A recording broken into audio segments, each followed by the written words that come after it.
রাখিও আমারে। সন্তানের ভুল হলে বাপে কিছু পায়, বাপের কিছু ভুল হলে সন্তান কিছু পায় নাকি? তাদের কাছে আমার আত্মনিবেদন, তোমারই চরণে প্রভু রাখিও আমারে, ভুলিও না ভুলিও না প্রভু। তোমারি চরণে রাখিও আমারে, তোমারি চরণে রাখিও আমারে, ভুলিও না ভুলিও না প্রভু, ভুলিও না ভুলিও না প্রভু। তোমারি তোমারি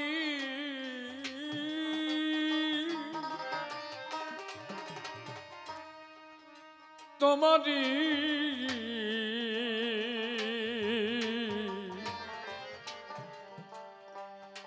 তোমারি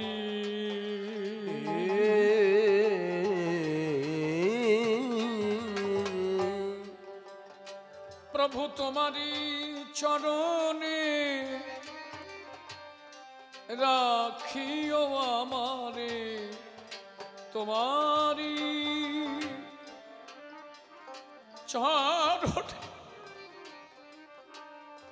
রাখিও আমারে, ভুলিও না ভুলিও না কবু। তোমারি চরণে রাখিও আমারে, তোমারি চরণে রাখিও আমারে, ভুলিও না ভুলিও না প্রভু, ভুলিও না ভুলিও না প্রভু। আমার যত কিছু পাপ প্রভু সবই করো মাপ, যত কিছু পাপ করিও মাপ। আমার যত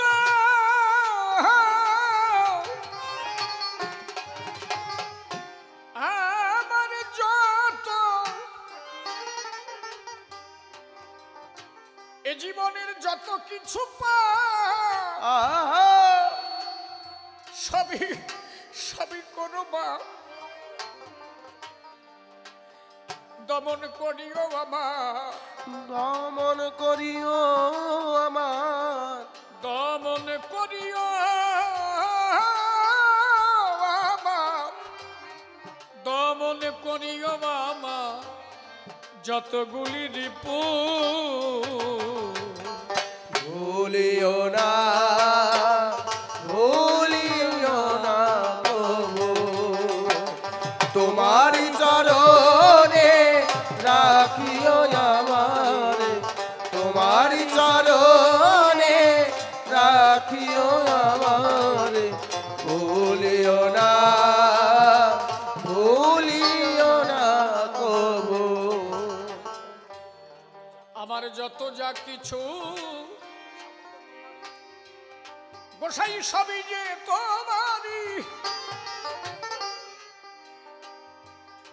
তুমি কেন করো ছোটুরালি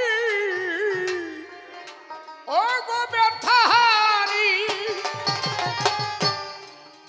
যত যা কিছু সবই যে তোমারি,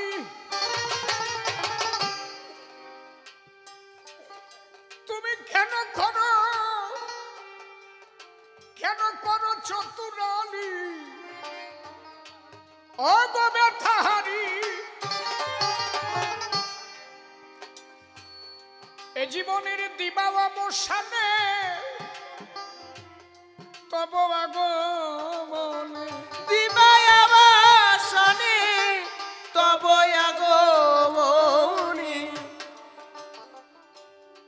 বাবা বললেন, আমার জীবনের যা কিছু সবই তো তোমার, আমি তো তোমারই।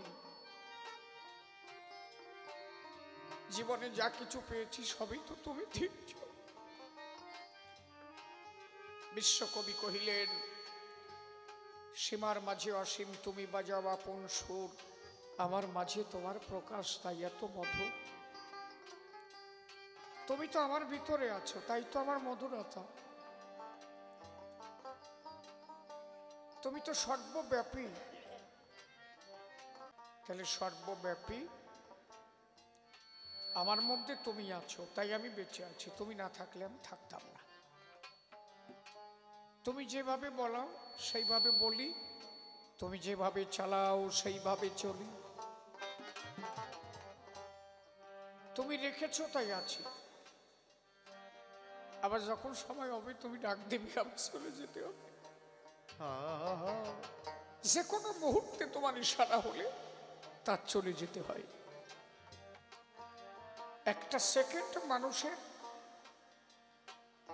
দাম আছে। এখান থেকে বাড়ি যেতে পারবে কি না? এই বছর এরা কয়টা ভাই বোন মিলে সবাই মিলে অনুষ্ঠান করলো, সামনের বছর কে থাকবে কে থাকবে না, তাই তো এটা ভাববা না? এই ভাবনা যদি সবসময় রাখো তাহলে দেখবা কারোর সাথে কোনোদিন তোমার গন্ডগোল হবে না। কিন্তু আমি পারি, আমি করি, আমার অত্য অহংকার, আমার জাহিরি, এতে যখন অ্যাটাক করি তখন সব যায় হরণ হয়ে। শুধু একটু বিবেকের কাছে যদি সাড়া দাও, আমি কয়দিনের জন্য এসেছি, কয়দিন পরে যেতে হবে। তুমি আছো আমি আছি, তুমি নাই আমি নাই। এই জন্য ঠাকুর বললেন, আমার যেদিন দিবা অবসান হবে, যেদিন জীবনের সব দিনগুলো কেটে গিয়ে শেষের দিন আসবে, আমার দিবা অবসানে তব আগমনে, সেদিন যেন তুমি এসে সামনে দাঁড়াইও। যেদিন আমি চলে যাব সেদিন সামনে দাঁড়াইও, আমি পরাণ ভরে তোমার রূপ মাধুরী দর্শন করব। সেদিন তুমি আমার সামনে দাঁড়াইও দয়াল শিব।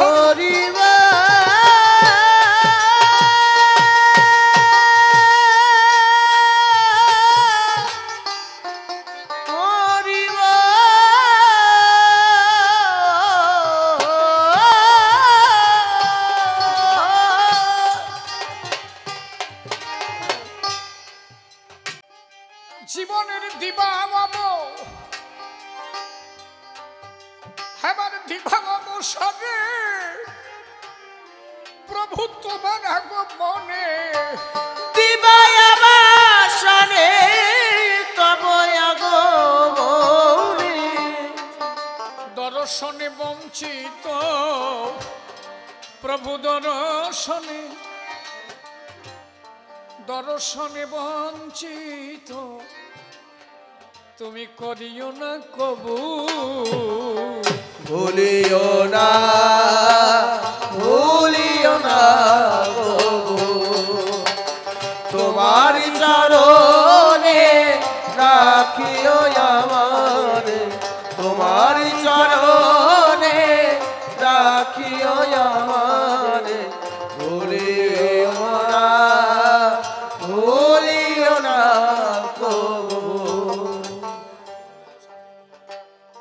আমার জীবনেরও সাথী প্রভু তুমি তো আমারই, কহ আমি কে তুমি কে ও গো শ্রীহরি। জীবনেরও সাথী ও প্রভু তুমি যে আমারই, আমি কে তুমি কে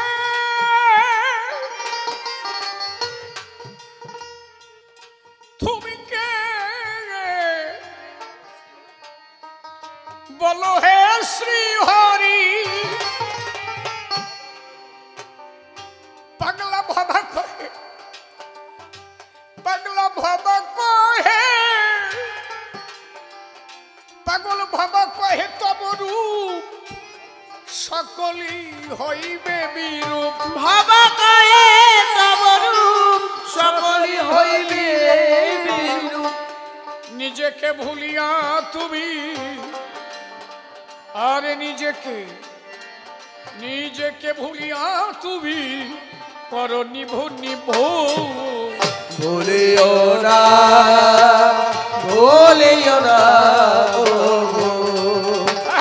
তোমারি চরণে রাখিও আমারে, তোমারি চরণে রাখিও আমারে। ভুলিও না ভুলিও না কবু।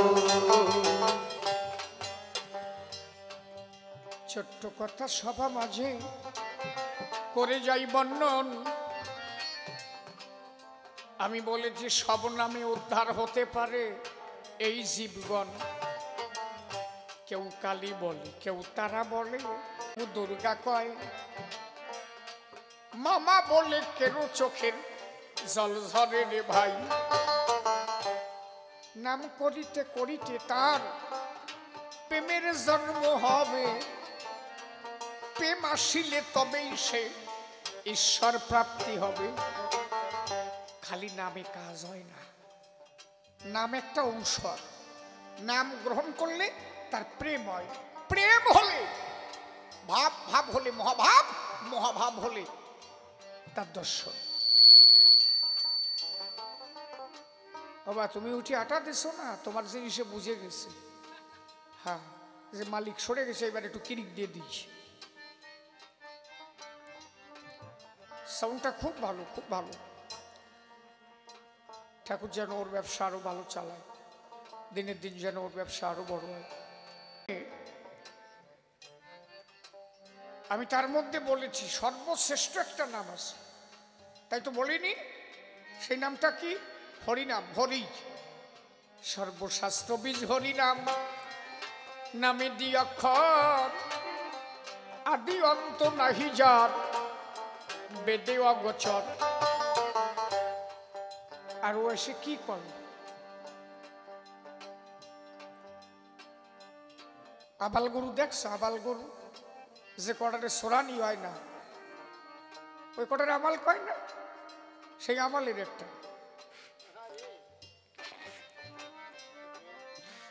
আর আবাল না হলে তো জমি চাষ দেওয়াও যায় না। ও না আবাল মানে সোড়াই দিলে আবাল হয় না, আড়িয়ে সোড়ায় না, সেই দিয়ে সেই আড়িয়ের একটা, তাই কর। ঠিক আছে,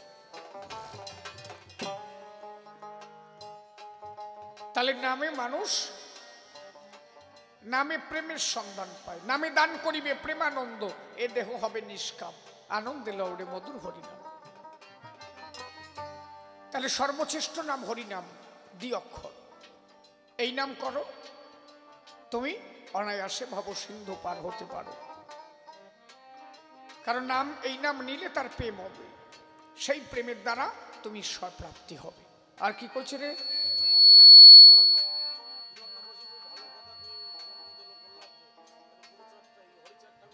এইবার উমাচরণের জন্ম কাহিনী, এটা ওইভাবে নয়। কথা কও বদ্রা খাসাই, কনে রানী রাসমণি আর কনে কাথা বলিয়ে মতনি, এই দুটোর সমান করলে শালার বলদ। এই উমাচরণকে এনেছিল কলির অংশে, কোন রজবীর্যের দ্বারা না। গুরুচাঁদ ঠাকুরও রজবীর্যে আসে নাই, উমাচরণও রজবীর্যে আসে নাই। হরিচাঁদ ঠাকুরের লীলা প্রকাশের কারণে দুজনকে দুটো সত্তায় আনা। উমাচরণকে কলির অংশে আনা, এর কারণ কি? নিজে আসরিয়া ধর্ম কোন যুগে শিখাতে পারে নাই, এই যুগে শিখাতে তাই উমাচরণকে কলির অংশে এনেছিল, নিজে হাতে মেরে দিল। এর কারণ কি? হরিচাঁদ ঠাকুর শিখালো, বংশে যদি কুপুত্র জন্মায় তাকে নিজের হাতে ধ্বংস করে দাও, তার জন্য যেন সমাজ নষ্ট না হয়। কথা বুঝেছ? নিজের হাতে উমাচরণকে ধ্বংস করে দিল। জগৎকে শিখাতে। এ পর্যন্ত যত লীলা হয়েছে আসরিয়া ধর্ম কখনো করেন নাই। এতদিন পর্যন্ত শুধু বলেছে আমি যা বলি তোমরা তাই করো, আর এবার এসে বলেছে আমি যা করি আমার দেখে দেখে তাই করো। আমাদের মধ্যে অনেক গার্জেন আছে, ছেলে যদি চুরি করিয়ে ঘরে আসে, সেই লোক যদি দত্তি আসে, বাবা কয় যে হ্যাঁ বাজে কথা কও, আমার সালানো রাত বলি আমার কাছে শুয়েছিল। এই যে সাপোর্ট করা, ছেলেটাকে নষ্ট করে দেওয়া হলো। আর হরিচাঁদ ঠাকুর কি করলেন? নিজের ছেলেকে নিজের হাতে ধ্বংস করে জগৎকে শিখালেন, ছেলে যদি কুপুত্র হয় নিজের হাতে বিনাশ করে দাও, ওর জন্য সমাজ নষ্ট করে না, প্রশাসনকে দিয়ে ধরাই দাও, ও অমানুষ হয়ে গেছে, ওকে আপনারা নিয়ে যান, ওর সংশোধন করেন, সংশোধনাগারে নিয়ে তারে ঠিক করো। হরিচাঁদ ঠাকুর তেমনি বিচারক, নিজে আচরিয়া ধর্ম শিখাইছিলেন, উমাচরণকে কলির অংশে এনে নিজে ধ্বংস করে জগৎকে শিক্ষা দিলেন। এই জন্য তাহার সঙ্গে অন্য কথা কভু না হৃদয়ে, তোমার কথার জবাব কথায় কথায় করে গেলাম সাই। এটা দেখবেন প্রায় প্রায় সাধুর সংসারে গন্ডগোল ছাড়া ভালো নাই।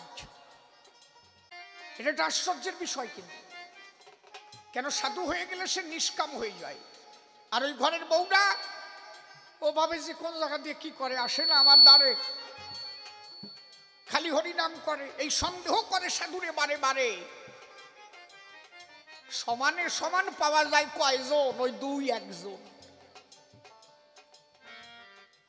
তবে সাধুর ঘরেও সাধু হয় যদি সেই সাধু এবং তার স্ত্রী দুজন সমান হয়। মহাসাধু সেই ঘরে জন্মায়, স্বামী স্ত্রী দুইজন হইয়া এক মন ঈশ্বরকে করে স্মরণ, যদি হয় মিলন, সেই গর্ভে জন্ম ধরে একটা ভালো নন্দন। এই আমাকে এখন ভালো সলমাই আসছে না কেন? আসার জায়গা করছে, আসার আগে জায়গা নষ্ট হয়ে যায়, তা আসে কোন জায়গায়? কথা কি আমি খারাপ করছি নাকি? আচ্ছা, আমরা যে শিব পুজো দিই, ওরে কি কয়? ওই কি পুজো দিই আমরা, ওইটারে কি কি কয়? উপরেরটা কি ঠাই, ওরে কি কয়? লিঙ্গ কয় না? হাসিয়া পড়িস কেন? হাসিয়া পড়ো সাতা, লিঙ্গ কয়, তাতে কি হয়েছে? হাসিয়া পড়তেছি না, না অত বড় কথা ধন কোষ কেন? কি কোষ তুই সাতা? চুপ কর, বোঝে না কিছু না, বলো। লিঙ্গ কয় পরিশুদ্ধ বাংলা, বাজে কথা কোষ কেন? মানে ফাজিল যে কি ফাজিল দেখছো, বল। তাহলে ওই যে লিঙ্গ আর নিচে কি থাকে? জনি, তাই তো? ওইটা জনি তো। আচ্ছা, আমরা পুজো দিই কেন? এর মানে কি? কি কারণে পুজো দাও? আরে তেল জল ঢালিয়া বাড়ি এটি এসো, কি বুঝলে তুমি? পুজো দিয়ে বুঝলে নাকি? এই যে দুজনের আগে ক্যারেক্টার ব্যাখ্যা কর, যে দুজনের, ওই যে একজনের লিঙ্গ একজনের জনি, কার? আদ্যাশক্তি মহামায়া, আর লিঙ্গ ভোলানাথ মহেশ্বর। এই দুজনের ক্যারেক্টার কি? আজকে দক্ষ যজ্ঞে গিয়ে সতী দেহ ত্যাগ করলো, ভোলানাথ পাগল হয়ে গেল, বউ মরে গেছে বলে পাগল হয়ে গেছে, কাঁধের পরে বউ নিয়ে এমন নাচ শুরু করলো পৃথিবী রসাতলে যাবে। নারায়ণ তার সুদর্শন চক্র দিয়ে খণ্ড বিখণ্ডিত করে তাকে সান্ত্বনা দিল, গেল। আর দক্ষে যজ্ঞে সতী গেল, স্বামী নিন্দা সহ্য করতে না পেরে দেহ ত্যাগ করলো। আচ্ছা, দুজনের চরিত্র কেমন হলো? কত বড় স্বামীকে ভালোবাসে, তাই স্বামী নিন্দা শোনা মাত্রই দেহ ত্যাগ করছে। আমাকে বউর সামনে যদি কয় যে তোমার বেটা ওরে শালা দেয়ার ফুটিয়ে কয়, আর কয়ে না, আমার বাবা আমার কপাল খাইছে রে, হয়ে গেছে। কি করছি? তাহলে চলাম করে থাবা বসাই দেবে না? আমার বেটার দেয়ার ফুটুক আর 3.5 ফুটুক সে আমার। তুই আমার কাছে কবি কেন? কি বাবা, কথা খারাপ হচ্ছে নাকি? তাহলে তোমার স্বামী ভক্তি নাই। আর বউ যদি মরে, ওরে বাবা, স্বামী যদি ভোলানাথের মতো না হয়, সে ভাবে যে তাড়াতাড়ি গেল না কেন, আর একটা যদি পাই সিসি ননি। এই যে কয় সিসি ননি, কি যে কোষ তুই ছাতা। ওই যে একটা গান বানায় ভাইরাল হয়েছে না, সিসিননি ওরে কি ভাষা সে কয় আমি বুঝি নাই। ওই গান একটু চালাই দিবি নাকি দেখবি? তাহলে ভোলানাথের মতো পুরুষ হওয়া দরকার, আর আদ্যাশক্তি মহার মতো নারী হওয়া দরকার। দুজন সমান হলে সেই গর্ভে যে সন্তান আসবে কার্তিকের মতো সন্তান হবে, গণেশের মতো সন্তান হবে, লক্ষ্মীর মতো কন্যা হবে, সরস্বতীর মতো কন্যা হবে। স্বামী স্ত্রী দুজনের প্রতি দুজনের শ্রদ্ধা ভক্তি থাকতে হবে। তাহলে ওইখানে জল ঢেলে আসে কেন? তার মানে যে লিঙ্গের দ্বারা সন্তান জন্ম হবে ওই লিঙ্গটা যেন পবিত্রময় থাকে। আগের থেকে কয় জায়গা যাই নষ্ট হয়ে আসলি তার দ্বারা সলমে ভালো হয় নাকি? কথা বেতাল হচ্ছে নাকি আমার? নাকি ছেলে পেলের জন্য কষি ওরা একটু শিয়ে উখ নাকি, যাতে অন্য জায়গা যাইয়ে নষ্ট না হরে, বোঝো না? এই জন্য ওইটারে পুজো দেয়, ওই জায়গা যে পুজো দেয় বউটা কি চায়? হে ঠাকুর, হে ভোলানাথ, মহামায়া তোমারে যেমন ভালোবেসেছিল তুমি যেমন মহামায়াকে ভালোবেসেছিলে, আমারে যেন তেমন একটা স্বামী হয়, সে যেন আমারে ছাড়ার কাউরে না ছয়। এনে হওয়ার আগে যদি 8-10 বার হয়ে যায় সেই ছল কি করে ভালো হয়? কথা কস। এর জল ঢালি আসলাম, এইবার খালি এগে করছি বলে গায়ে জ্বালা উঠতেছে নাকি? নিচে যে জনিটা কি ও জায়গাও তো জল যায়, ও জায়গা দুধ জল দেয়। তার মানে যে নারী হবে তারও ওই জায়গাটা যেন সুন্দর থেকে সুন্দরতম থাকে, কোনোভাবে যেন চরিত্র ভ্রষ্ট হয়ে নষ্ট না হয়। এই দুজন যদি পবিত্রময় হয়, হরি স্মরণ করে যদি হয় মধুর মিলন, সেই গর্ভে জন্ম নেবে হরি ভক্ত নন্দন। সেই নন্দন এসে জীবের উপকার করিবে, একবার বদন ভরিয়ে প্রেমানন্দে হরি হরি হবে।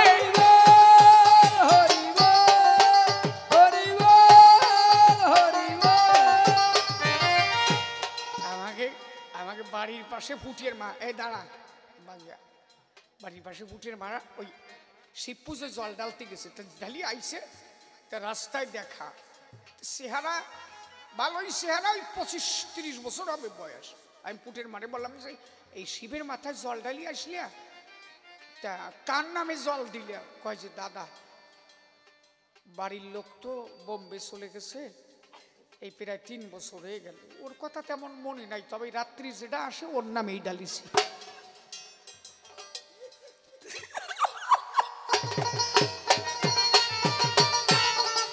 কথা বুঝিস, কথা বুঝিস,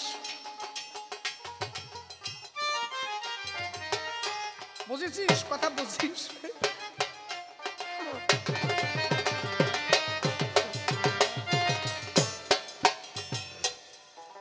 এই জন্য পবিত্র হও, পবিত্র হও, তবেই তো ভালো সন্তান পাবা। এই আর কি কইছে রে? কই যে কলিযুগ শ্রেষ্ঠ কেন? কলিযুগ শ্রেষ্ঠ কেন বোঝো না?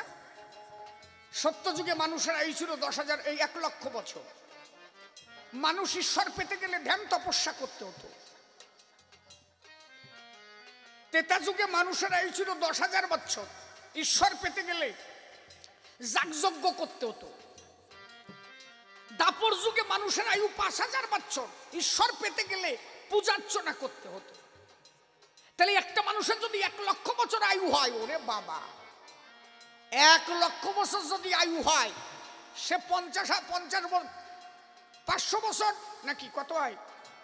50,000 বছর। কথা কোষ? 1 লক্ষ বছর আয়ু মানে কি? ওরে বাবা, আমার ঠাকুরদা ছিল একা, দাঁড়া, আমার ঠাকুরদা একা ছিল, আমার ঠাকুরদা একা ছিল, বিয়ে করার পরে 7 জন আসলো, আমার বাবা বড় আর 3 জন কাকা, এগুলো 7 জন। এই 7 জনের হলো, একজনের হচ্ছে 5টা, একজনের 3টে, একজনের 3টে, আর একজনের 2টে। কয়টা হয়েছে? 13টা।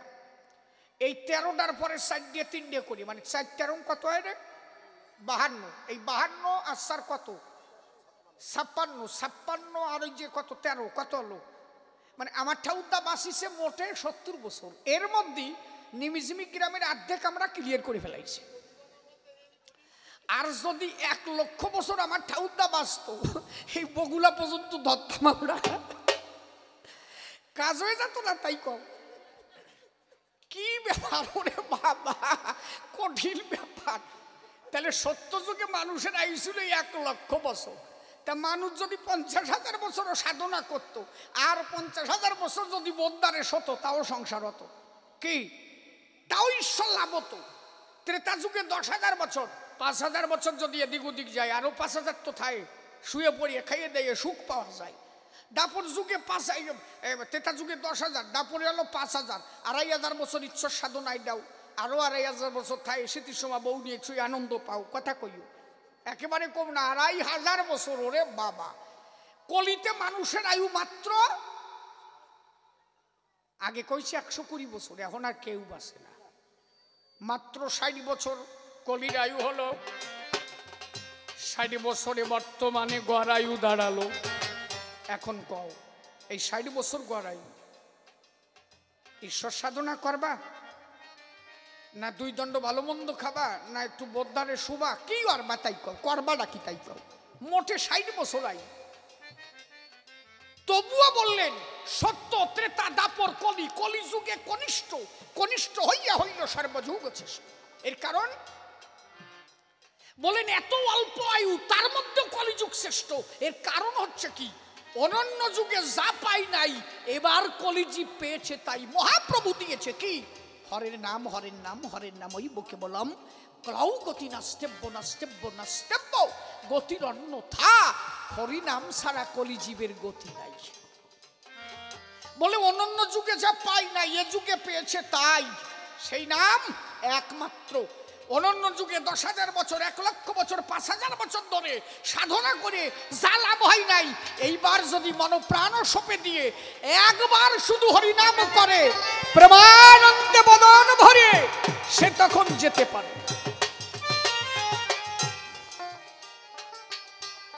এই যে নামের সঙ্গে প্রেম মিশ্রিত, নাম প্রেম, একমাত্র নাম করলে প্রেমের জন্ম হয়, সেই প্রেম হওয়া মাত্র তার ঈশ্বর প্রাপ্তি হয়, যা কোনো যুগে হয় নাই। একমাত্র সেই প্রেম এই যুগে মহাপ্রভু এসে ঘরে ঘরে বিতরণ করিল। অনার্পিত সেই ধন এবার অর্পিত করিল। সেই উজ্জ্বল রস, সেই প্রেম জগৎ মাঝে দেয়। এই যে গৌরী ও মহাপ্রভু যারা সেই আনন্দ পায়, সেই মহাপ্রভু পরবর্তীতে হরি হয়ে এলো। ওই যে ডঙ্কাকাশি যোগে তারা হরিনাম দিয়ে গেল। সেই হরিনাম নিয়ে মতুয়ারা আনন্দ করে, প্রেমানন্দে নাম নিয়ে তারা যায় আনন্দপুর। এক নামে একবারে যদি কেউ করে তাই, প্রেমানন্দের সবাই যাবে সেই দেশে ভাই।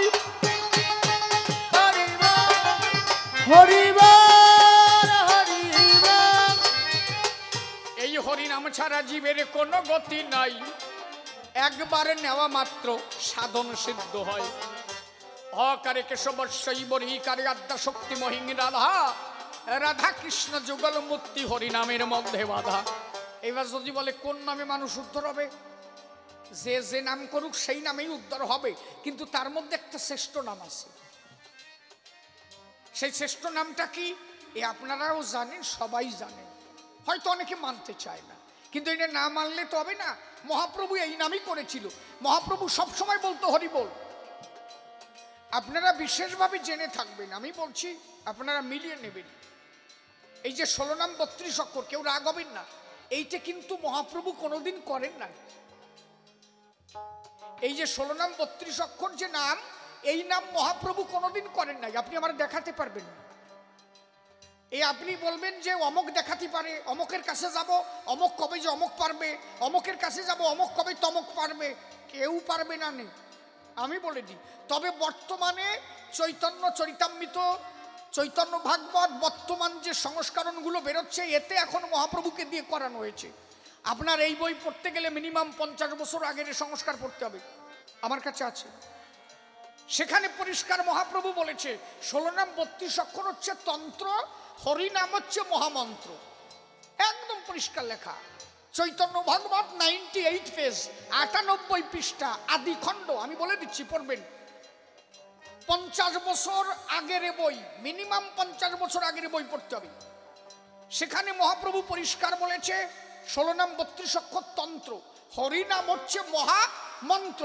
যখন হরি করে উদ্ধার করতে গেল মহাপ্রভু হরিবল বলেছিল, হরিবল।